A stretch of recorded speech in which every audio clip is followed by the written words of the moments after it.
गौतम बुद्ध की प्रेरणादायक कहानी। जीवन का सच बहुत समय पहले की बात है। मगध राज्य के एक नगर में एक युवक रहता था। उसका जीवन संघर्षों से भरा हुआ था।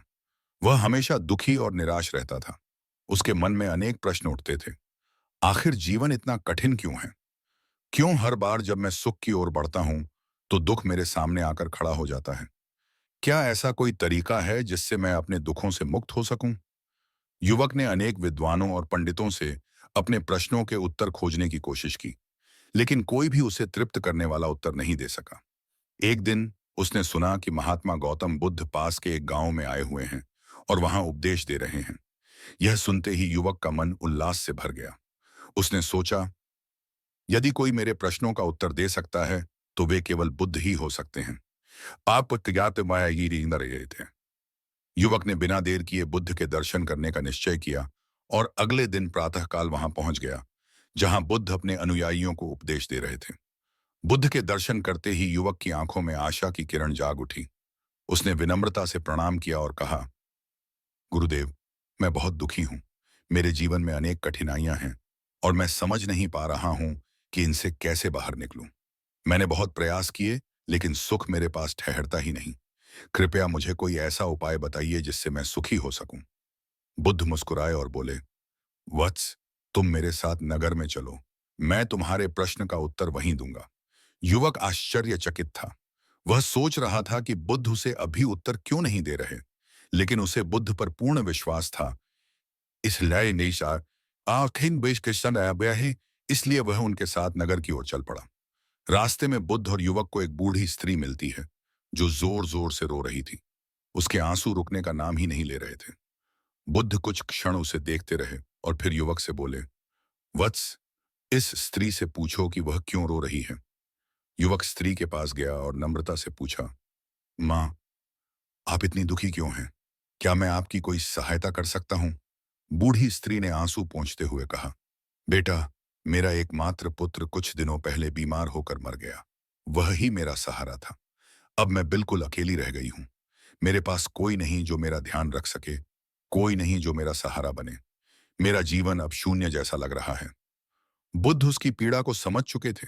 उन्होंने करुणा से कहा, माता, क्या तुम चाहती हो कि तुम्हारा दुख दूर हो जाए? बूढ़ी स्त्री ने रोते हुए कहा, हाँ भगवान, यदि आप मेरी मदद कर सकते हैं तो कृपया कुछ कीजिए। बुद्ध बोले, मैं तुम्हारी सहायता कर सकता हूं, परंतु पहले तुम्हें एक कार्य करना होगा। तुम नगर में जाओ और किसी ऐसे घर से सरसों के कुछ दाने ले आओ जहां कभी किसी की मृत्यु न हुई हो। बूढ़ी स्त्री यह सुनकर तुरंत नगर की ओर भागी। का सत्य युवक यह देखकर चकित था। उसने बुद्ध से पूछा, गुरुदेव, यह कैसा उपाय है? क्या इससे इस स्त्री का दुख दूर हो जाएगा? बुद्ध मुस्कुराए और बोले, धैर्य रखो, परिणाम शीघ्र ही तुम्हारे सामने आएगा। कुछ समय बाद बूढ़ी स्त्री वापस आई, परंतु वह अभी भी रो रही थी। उसने बुद्ध के चरणों में गिरकर कहा, भगवान, मैं पूरे नगर में गई, लेकिन मुझे एक भी ऐसा घर नहीं मिला जहां किसी की मृत्यु न हुई हो। हर किसी ने किसी न किसी प्रियजन को खोया है। पहले मैं सोचती थी कि केवल मैं ही दुखी हूं, लेकिन अब मैंने देखा कि यह दुख हर किसी के जीवन का हिस्सा है। बुद्ध ने कोमल स्वर में कहा, वत्स, यही जीवन का सत्य है। इस संसार में कोई भी मृत्यु से नहीं बच सकता।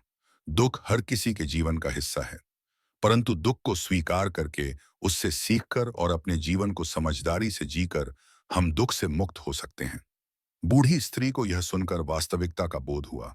उसने समझ लिया कि वह अकेली नहीं है, जिसे दुख झेलना पड़ा है। उसने बुद्ध को प्रणाम किया और शांत भाव से अपने घर लौट गई। युवक यह सब देखकर स्तब्ध था। उसने बुद्ध से कहा, गुरुदेव, मैं समझ गया कि दुख केवल मेरे ही जीवन में नहीं है, बल्कि यह हर व्यक्ति के जीवन का हिस्सा है। लेकिन हम इससे मुक्त कैसे हो सकते हैं? बुद्ध बोले, वत्स, दुख से मुक्ति केवल अपने मन को समझने और संतुलित रखने से मिलती है। मोह, लालच और इच्छाएं हमें दुख देती हैं। जब हम इनसे मुक्त हो जाते हैं और वर्तमान में जीते हैं, तभी हमें सच्चा सुख प्राप्त होता है। युवक को अपनी समस्या का उत्तर मिल चुका था। उसने बुद्ध के चरणों में प्रणाम किया और जीवन को नए दृष्टिकोण से देखने का संकल्प लिया। इस कहानी से हमें यह सीख मिलती है कि जीवन में हर किसी को कभी न कभी दुख का सामना करना पड़ता है, लेकिन यदि हम इसे समझदारी से स्वीकार करें और अपनी इच्छाओं तथा मोह को त्यागें, तो हम अपने जीवन को सुखमय बना सकते हैं। गौतम बुद्ध की शिक्षाएं हमें आंतरिक शांति और सच्चे सुख का मार्ग दिखाती हैं। बुद्ध ने हमें ध्यान और आत्मनिरीक्षण का महत्व भी सिखाया है। जब हम अपने विचारों को नियंत्रित करना सीखते हैं और बाहरी परिस्थितियों से प्रभावित हुए बिना जीने लगते हैं, आप क्या निर्णय औसदाते नहीं, तभी हमें सच्ची शांति प्राप्त होती है। दुख से बचने का मार्ग दुख को समझने और उसे स्वीकारने में ही है। युवक ने बुद्ध के उपदेश को अपनाया और नियमित रूप से ध्यान करने लगा। धीरे धीरे उसने अपनी इच्छाओं और मोह को त्याग दिया और वर्तमान में जीने लगा। अब उसे जीवन में हर स्थिति में संतुलन बनाए रखने की कला आ गई थी। वह पहले की तरह दुखी नहीं रहता था, बल्कि हर परिस्थिति को समझदारी और धैर्य से स्वीकार करता था। यह कहानी हमें सिखाती है कि दुख से बचने का कोई जादुई तरीका नहीं है, बल्कि इसका समाधान हमारे भीतर ही है। यदि हम अपने मन को नियंत्रित कर लें, तो हम किसी भी परिस्थिति में शांत और सुखी रह सकते हैं।